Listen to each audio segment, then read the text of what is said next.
Hi everyone, so this is a video that I've been meaning to do for a while about the book Good Vibes, Good Life. I can't even remember now how often I've talked about this book or whether I actually made a video and then changed my mind, but I'm just going to make this video and hopefully it's not a repeat of what I've already done. I don't believe I've made a video about it. So the book really is by Vex King, and as I said, it's called Good Vibes, Good Life. You'll see it because it will be part of the thumbnail. Now the book really is talking about different ways that you can help with your self-esteem. The person writing it gives their own examples of ways that they've dealt with issues in their life, but what I like about it is it's easy to understand. It's very basic, but it's still really good. So the chapter I'm going to talk about is study your emotions. So it says ignoring negative emotions is like keeping poison in your system.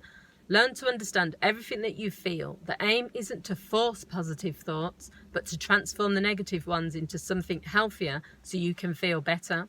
So it goes on to sort of say, you know, don't suppress your negative emotions, transform them so you can raise your vibration.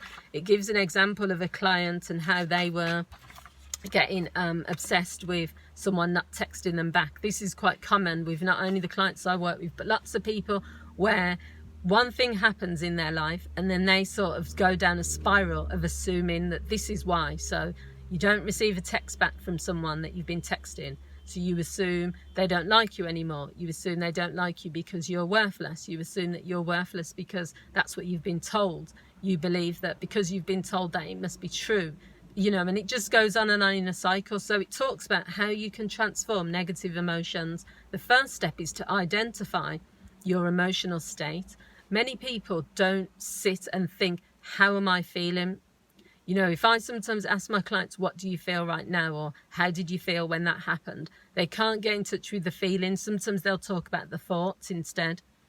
So this is what I think, or this is what happened. So the first step is to identify, how are you actually feeling?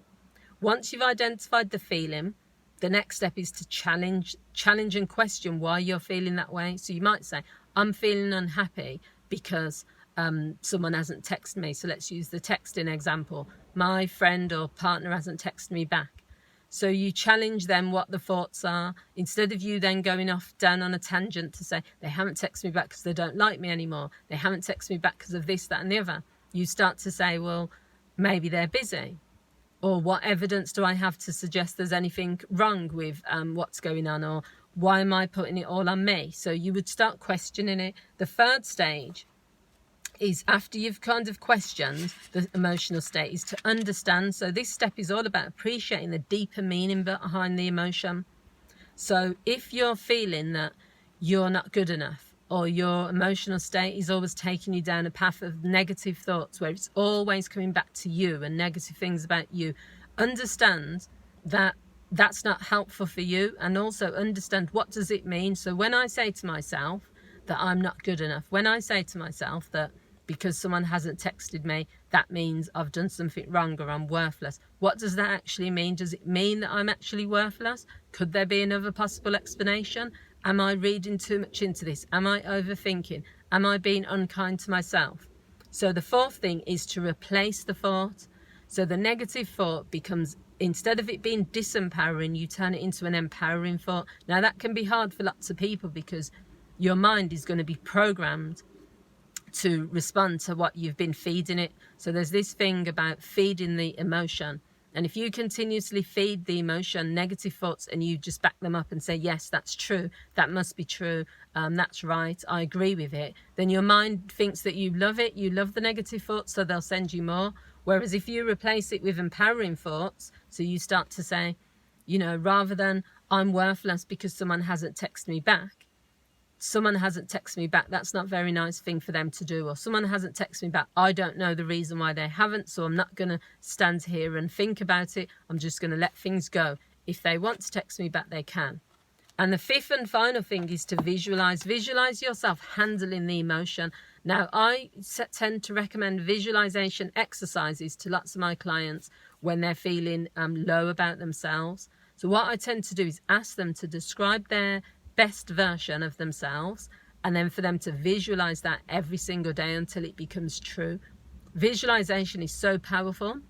It not only allows you to predict in the future how you're going to respond, it also makes you feel more empowering because you're visualizing and imagining the way that you want to be. It's like children. Children have big imaginations. You know, they imagine themselves as Superman. They imagine themselves being able to dance, to fly, to sing, to do all sorts of things.